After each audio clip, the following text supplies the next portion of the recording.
여러분의 역사 완성자 유서환입니다. 너무너무 반갑고요.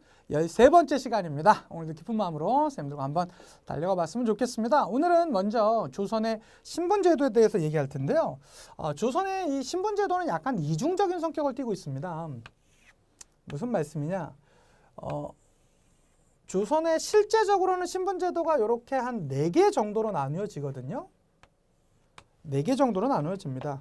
그래서 이 제일 위에는 누가 있냐면 쌤들도 잘 아시다시피 양반제라는 그런 제도가 그 양반이 있겠죠. 그 다음에 양반과 상민, 일반민들의 중간인 중인 계층이 있을 것이고요. 그 다음에 상민이라고도 하고요.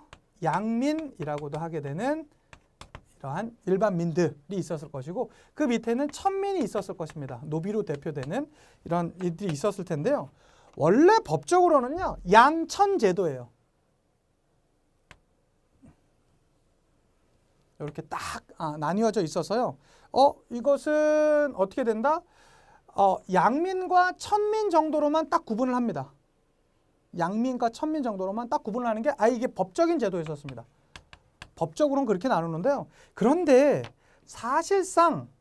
사실상으로는 어떻게 되냐면 우리가 종종 드라마 같은 데 보다 보면 양반이 나와서 이런 얘기들 하잖아요. 막 어디 반상의 구분이 뚜렷하거늘 이렇게 얘기하지 않습니까? 반상이란 건 뭐냐면 양반의 반과 상민의 상. 너랑은 나랑은 같은 신분이 아니라 다른 계층이다라는 것이죠. 실질적으로는 특히 16세기 넘어오게 되면서 실질적으로는 이러한 이 반상제적 성격이 나타나게 되었었던 게 바로 이게 반상제적이 실질적으로 이렇게 나타났었다라는 거 기억해 두시면 되겠고요. 양반은 뭐 쌤들도 잘 아시는 거와 같이 기본적으로 당시에 뭐 지배층이었었고요. 뭐 문관, 무관 이렇게 해서 뭐 양반이었다라고 하는데요. 뭐 거의 조선에서의 그런 여러 가지적인 특권들을 다 갖고 있었던 계층이었습니다. 뿐만 아니라 중인들은요. 중인의 넓게 보는 개념이라면 이렇게 볼 수 있겠죠. 양반과 상민의 중간 계층이 중인이라고도 하고요. 가장 넓게 보는 개념은요.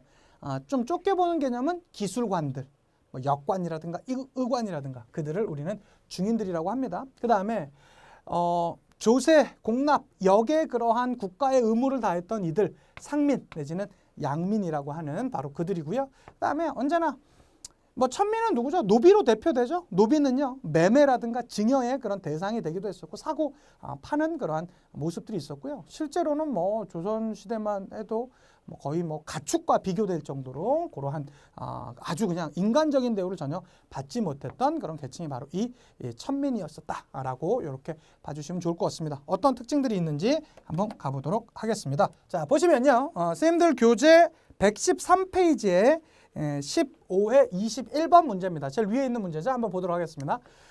자료의 교육기관을 세운 신분 계층이랍니다. 계층에 대한 설명으로 옳은 것은 이렇게 나왔었는데요. 이게 중요한 건 뭐 상음준에 서원의 배치도 서원에 갈 수 있는 사람들 누구였겠습니까? 당연히 양반 계층이었었겠죠. 자, 양반 계층에 해당되는 것들 한번 찾아가 보도록 하겠습니다. 1번입니다. 향리직을 세습하였다. 뭐 사또 이렇게 나오는 뭐 이방이나 형방 이러한 향리들이 되겠는데요. 그들은 중인 계층에 해당된다라고 할 수 있겠죠. 2번입니다. 문과 응시가 금지되었다라고 하는데요. 양반들은요 문과 응시를 하게 되면서 자신들의 권력을 유지시켜 가지 않았었습니까? 특히 문과 응시가 금지되었던 건 뭐 서얼이라든가 재가녀의 자손이라든가 탐관오리의 아들 주로 이들이 이제 문과 응시가 조선시대 때 금지되어 있었습니다. 3번입니다. 전문 기술직을 담당하였었다. 전문 기술직 담당했던 건 중인들이 되겠죠. 4번입니다. 군역을 면제받을 수 있었다. 특히 그랬어요. 이 당시 뭐 서원에 있거나 혹은 관직에 나가거나 하면 그 역을 면제받았었습니다. 지금도 보면 예비군 훈련 쌤들 여기 강의 들으신 남자 선생님들 예비군 훈련 안 가셨잖아요. 저도 그랬습니다. 안 가시고 하루 정도만 그 얘기하고 이제 빠졌으면 되는 거잖아요. 그것도 어떤 의미에서 뭐 대학생들이나 공무원들 이런 사람들한테 약간 그런 걸 이제 면제시켜 주는 게 지금까지도 좀 남아 있는 게 바로 이러한 형태라고 할 수 있습니다. 정답 4번이고요. 5번입니다. 매매, 증여, 상속의 대상이 되었다라고 나오는 계층은 바로 이 천민 중에서도 노비 계층이라고 할 수 있겠죠. 그렇게 봐주시면 되겠습니다. 다음 문제 한번 보도록 하겠습니다. 자, 보시면요. 이렇게 나와 있습니다. 가신분이랍니다. 양반, 중인, 상민, 천민인데 가가 없네요. 이건 무슨 계층입니까? 여기 있는 이 상민 계층이라고 할 수 있겠죠. 자, 이 상민 계층에 해당되는 것들 한번 보도록 하겠습니다. 1번입니다. 시전에서 비단을 파는 상인.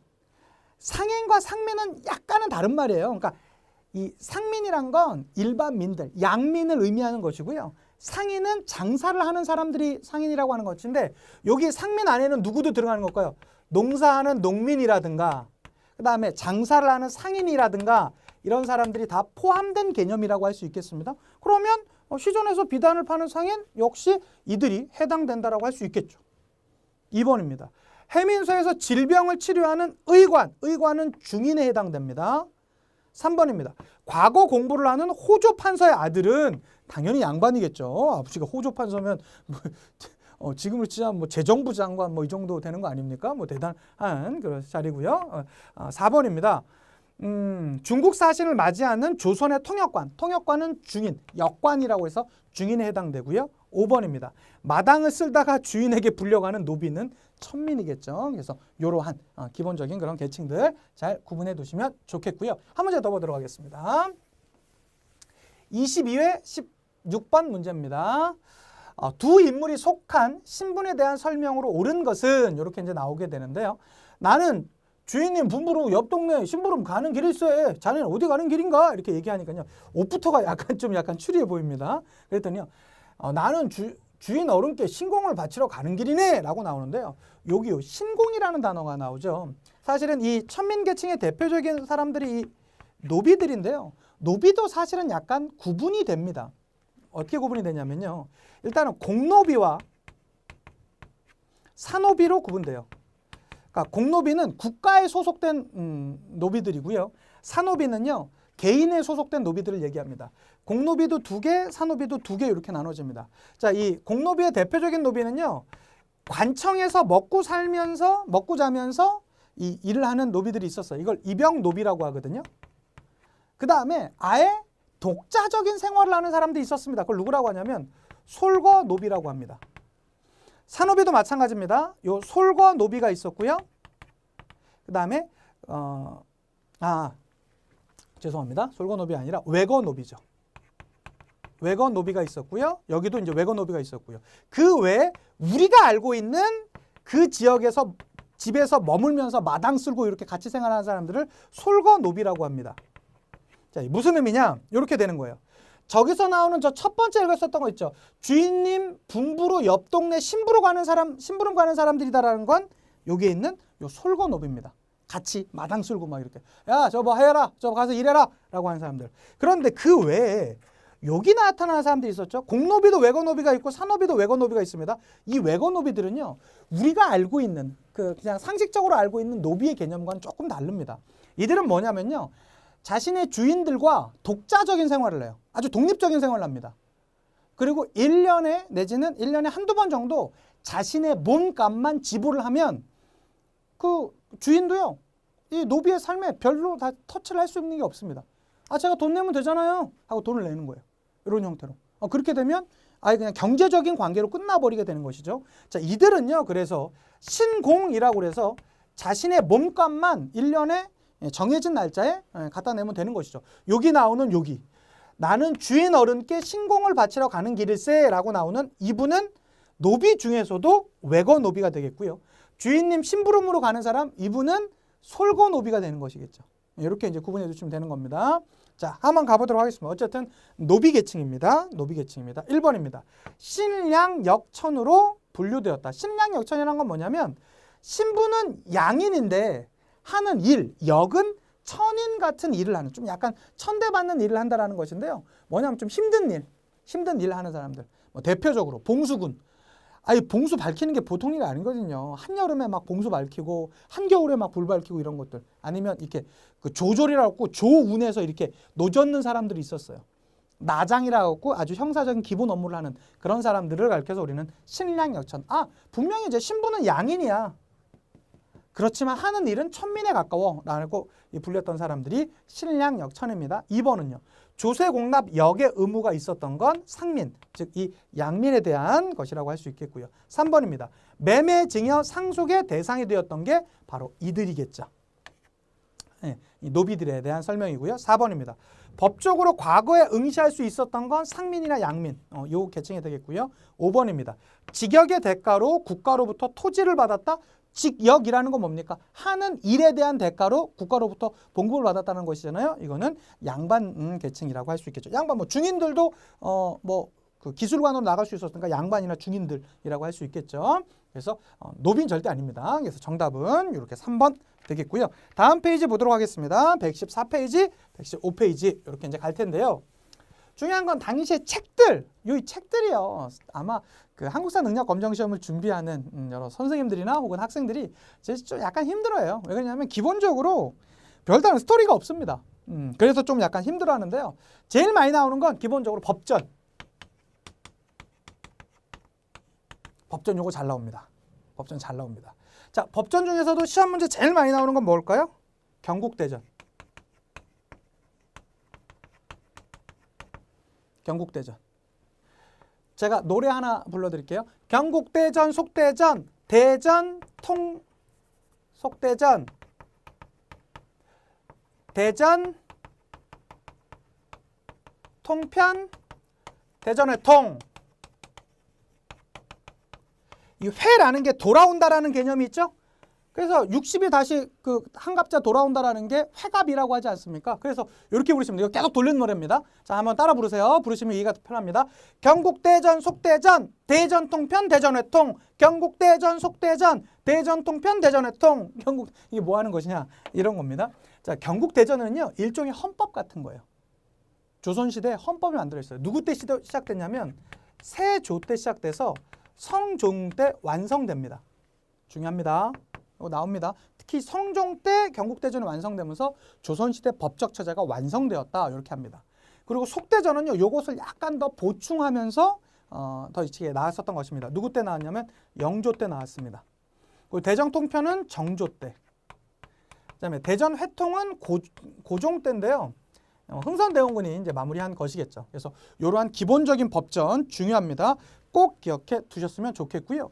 그 외에도 저희 그 교재에 나오는 14페이지 교재에 나오죠. 역사서. 이 조선시대 가장 대표적인 역사서가 조선왕조실록이죠. 이 조선왕조실록은요. 전 세계에서 왕의 역사를요. 이렇게 자세하게 기록한 나라가 전 세계에 거의 없습니다. 거의 우리나라가 유일합니다.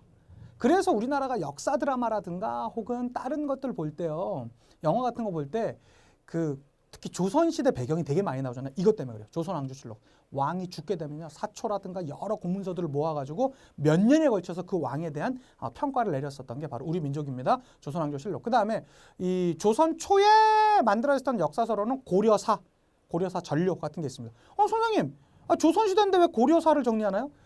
역사라는 건 뭐예요? 그게 끝나야지 그걸 정리할 거 아니에요? 평가하면서. 그래서 고려사나 고려사 전류는 자, 조선시대에 있었다라는 거 그거 잊지 않고 같이 가주셨으면 좋겠고요. 성종 때 있었던 동국통감도 있으니까요. 같이 기억해 두시고 지도 중에서는 태종 때 만들어졌었던 혼일강리 역대국도 지도 이런 거 같이 기억해 두셨으면 좋겠고요. 이게 이제 시간이 지나면서 뭐 대동여진화 이런 걸로 이제 조선 후기 때 이제 발전되게 되죠. 봐주셨으면 좋겠고, 자, 지리서로는 성종 때 완성되었었던 동국여지 승남. 요거 기억해 둡시다. 동국여지 승남 밑줄 그세요. 그리고 이 동국여지 승남뿐만 아니라 이것을 조금 더 보충하는 업그레이드된 개념으로 나오는 게 중종 때 신증 동국여지 승남이 나와요. 그거는 지리지라는 건 뭐냐면 지도만 나오는 게 아니라 그 지역에 어떤 뭐 산수가 있고 뭐가 있고 약간 더 그 지도보다는 말로써 사람들을 지리적으로 설명하는 그런 것들을 얘기하는 것입니다. 지리지 중요합니다. 그래서 동국여지 승남 성종 때, 신증 동국여지 승남 중종 때 요거 꼭 기억해 두셨으면 좋겠다라는 말씀 드리면서 윤리의례서 종종 잘 나옵니다. 성종 때 대표적인 윤리의례서 뭐 있었죠? 예, 그 삼강행실도 이런 것들 잘 봐주셨으면 좋겠고, 또 하나 더 농서로 세종대왕은 정말 팔방미인 아닙니까? 못하는 게 없었어요. 한글 창제하셨죠. 과학기술 만들었죠. 의료기술 같은 그러한 책도 정리했지만 농업 분야에도 상당히 관심이 많았습니다. 그래서 나왔던 게 예, 농사직설이라는 그런 책이 있었다라는 거 잘 정리되어 있으니까 그런 것들 한번 봐주셨으면 좋겠습니다. 문제 한번 풀면서 한번 가보도록 할게요. 자, 14회 44번 문제입니다. 가에 들어갈 서적으로 옳은 것을 찾으라래요. 자, 중종 30년에 한양 사람 박땡땡이 충청도 서산지방관으로 임명되었다. 그는 부임하기 전에 그 지역에 대한 역사, 성씨, 산천, 교통, 인물 등을 파악하기 위해 인문종합지리서인 가를 보았다라고 나오고 있습니다. 이게 슬쩍 보면요. 성종 때 만들어졌다라면 동국여지 승납입니다. 근데 여기 뭐라고 나와 있습니까? 중종 때 종합인문지리서를 만들었다고 했죠. 이게 뭘까요? 신증, 동국, 여지, 승남입니다. 자, 보도록 하겠습니다. 1번입니다. 주자가래? 주자가래라는 건 뭐냐면 주자가 만든 가정 내의 예법서라는 것이거든요. 관련 없고요. 2번입니다. 동국통감. 동국통감은 역사서예요. 역사서. 성종 때 만들어졌던 역사서라는 거 기억해 두시면 되겠고. 3번입니다. 삼강행실도는요. 세종 때 만들어진 윤리의례서라는 거. 그다음에 4번 국조의례. 국조의례 하나 더 기억해 둡시다. 국조의례는 성종 때 만들어진 국가의 예법서를 정리한 겁니다. 뭐 국가에서 뭐 사신이 올 때 어떻게 해야 된다라든가 국가의 그런 뭐 제사를 지낼 때 어떻게 해야 된다 이런 것들, 예, 그런 것들 얘기한 것이고요. 5번이 정답이겠죠. 신증, 동궁, 여지, 승납 나와 있으니까 꼭 기억해 두셨으면 좋겠습니다. 자, 다음 문제는요. 나와 있습니다. 밑줄 그은 이 법전으로 옳은 것은 이렇게 나왔는데요. 세종대왕께서 자손만대로 세조대왕께서 자손만대로 변하지 않는 법을 만들 목적을 이 법전을 편찬하셨다라고 말하고 있고요. 그러면 세조가 만들었고 내가 마무리 졌다라는 것이겠죠. 이게 뭡니까? 경국대전이 되겠죠. 자, 이 경국대전에 대한 내용들 찾아가려고 봤더니 그냥 노골적으로 이렇게 나와버렸습니다. 속대전 누구 만들었습니까? 영조. 2번 경국대전 정답. 3번 대전 통편 정조. 4번 대전 회통 흥선대원군 고종. 그 다음에 5번 육전조례도 역시 흥선대원군 고종이 되겠습니다. 같이 이렇게 기억해 두셔야 될 것입니다. 봐주셨으면 좋겠고요. 자, 다음 장 한번 넘어가 보도록 하겠습니다. 이제는 조선 전기의 과학 발달, 민족문화 발달 이렇게 볼 수 있는데요. 기본적으로 15세기 민족문화 발달의 가장 중심에 서 있는 건 역시 세종대왕입니다. 한글을 창제하셨잖아요. 더 말할 필요 없고요. 그뿐만이었습니까? 과학기술 발달 어마어마하게 발전했었죠. 대표적인 거. 뭐 해시계, 물시계, 뭐 추구기 이런 것들. 뭐 그다음에 천체 관측기, 뭐 간이, 혼이 이런 것들 여러 개 만들어졌었다라는 거 꼭 기억해 두셨고 116페이지에 그 과학기술 분야에 전체적으로 나와 있거든요. 꼭 기억해 두셨으면 좋겠고요. 뿐만 아니라 역법서. 그 전까지 우리나라의 역법서는 어디를 중심으로 한 역법이었습니까? 중국 중심이에요. 그런데 이제는 그 카운트를 중국 중심으로 카운트를 하는 게 아니라 어디 중심으로 카운트하는 겁니까? 우리나라 중심으로 카운트를 하는 걸 얘기하는 것이겠죠. 그래서 이런 형태의 예법서가 등장했었다. 그 역법이 등장했었다라는 그 역법이 뭡니까? 한양을 기준으로 날짜 카운트를 한 거, 시간 카운트를 한 거. 그게 정산, 칠정산이라고 있습니다. 꼭 여기 책에 나와 있으니까 같이 기억해 두셨으면 좋겠고요. 의학 분야에서는 이제는 고려시대 때만 해도 향약 구구빵이라고 그래가지고 약간 중국 중심의 그런 의학서를 번역한 게 있었었는데요. 이제는 우리나라 현실에 맞는 그런 의학 기술을 발전했습니다. 그게 뭡니까? 향약 집성방. 향약 구구빵은 향약은 똑같으니까요. 구구빵은 고려 느낌 나죠. 향약 집성방 이건 조선 느낌 나죠. 예, 그렇게 구분해 두시면 되겠습니다. 뿐만 아니라 조선 전기의 그 예술과 건축 분야 한번 봐주셔야 될 텐데 특히 그림 파트가 시험 문제 종종 잘 나오거든요. 대표적으로 조선 전기의 그림으로는 뭐가 있습니까? 예, 앙견의 목류도원도 중요합니다. 앙견의 목류도원도 잡아주시고요. 그다음에 강희안의 고사관수도 같은 책이 있는 그 그림이 있는데요. 요 당시에 나타났던 그림과 조선 후기의 그림이 많이 비교돼요. 조선 후기 그림으로는 뭐가 나올 수 있을까요? 대표적으로 선생님들 잘 아시는 단원 김원홍도, 그다음에 신윤복, 그다음에 우리나라의 그런 아름다운 것을 그린 진경산수와 정선의 진경산수와 뭐 금강전도라든가 인왕제색도 뭐 이런 것들 이 시대적으로 딱 구분해 주시면 문제 풀기 아주 편해지실 것 같습니다. 그러다가 이제 16세기 오면서 뭐 서원으로 대표되는 사림 세력들이 장악하게 되면서 이제는 약간 그 사림 중심의 그런 이제 시대로 이제 바뀌게 되죠. 그림이라든가 건축이라든가 이런 모든 것들이요. 자, 봐주셨으면 좋겠습니다. 문제 한번 보도록 할게요. 117페이지에 있는 위의 문제입니다. 20회 13번 문제입니다. 가에 들어갈 내용으로 옳은 것을 보기 위해서 고른 것은 이렇게 나와 있습니다. 봤더니요. 자, 조선시대 온실이라고 하는데요. 서양의 온실보다 170년 앞서 이렇게 나와 있습니다. 조선시대 생활과학서인 산과 요목에 의하면 독일보다 170년에 앞서 온실이 대적되었음을 알 수 있대요. 당시 온실은 기름 먹인 한지를 지붕에 뚫어 자연광과 습도를 조절하였었고 온도를 이용하여서 온도를 조절하였답니다. 이와 같이 조선 전기에 과학기술이 발달하였는데 예를 들면 조선 전기에 앞선 과학기술 예를 들랍니다. 기억입니다. 개미자, 가빈자 등의 금속활자가 주조되었었다. 됐습니다. 이 개미자는 세종 때 만들어진 금속활자고요. 그 다음에 가빈자는 그 개미자는 태종 때, 가빈자는 세종 때 만들어진 금속활자거든요. 이런 거 당시 조선 전기의 그런 그 과학기술 발달이라고 할 수 있고요. 니은입니다. 강우량을 측정하기 위한 치구기가 제작되었던 거 당연히 조선 전기 때, 세종 때 일이고요. 디귿입니다. 서양의 축성법을 가미한 수원화성이 축조되었었다. 수원화성은 누굽니까? 예, 정조가 되겠죠. 그 다음에 리을입니다. 사상의학에 기초한 동의수세보원이 저술되었다. 동의수세보원은 1900년대 와서 저술됩니다. 그래서 이재마의 동의수세보원과는 조선전기와는 관련이 없겠죠. 정답은 기억, 니은 하면 1번 이렇게 봐주시면 좋겠고요. 오늘의 마지막 문제인데요. 이 문제가 조금 어려웠습니다. 22회 17번인데요. 지도에 표시된 문화유산인데 하나씩 한번 제가 보면서 설명드리도록 할게요. 이렇게 나와 있습니다. 기역, 그 사직단이라고 하는데요. 공자와 여러 성현들의 위패가 모셔져 있다라고 나와 있는데요. 이 공자와 여러 성현의 위패가 모셔져 있는 데는 문묘입니다. 문묘입니다. 기억해 두시고요. 나라고 해서 경복궁이라고 나와 있는데 정조 때 학술연금 기관이었던 규장각이 있었다. 왠지 경복궁과 맞는 것 같은데 아니죠. 왜요? 경복궁이 언제 다시 중건됐습니까? 고종 때 중건되잖아요. 흥선대원군 때. 그러니까 그때는 경복궁이 사실상 별로 없었다고요. 예, 그렇기 때문에 이 정조 때 학술연구기관이었던 규장각이 있었던 것은요. 창덕궁이었고요. 그 다음에 르네상스 양식의 석조전이 있었다라는 것인데 이게 뭐냐면 그 덕수궁 석조전이죠. 1910년에 만들어진 서양식 건축물로 유명한 것이거든요. 이건 이제 덕수궁과 관련돼 있는 것이고요. 자, 토지와 곡식의 신에게 제사를 지낸 곳이라고 나와 있는데 여기가 바로 이 사직단이 되겠습니다. 사직단이 되는 것이고요. 자, 5번. 조선시대 역대 국왕과 왕비의 신주가 모셔져 있는 게 종묘죠. 종묘. 그럼 만대 종묘가 맞네요. 그래서 정답은 5번 이렇게 찾아가시는 겁니다.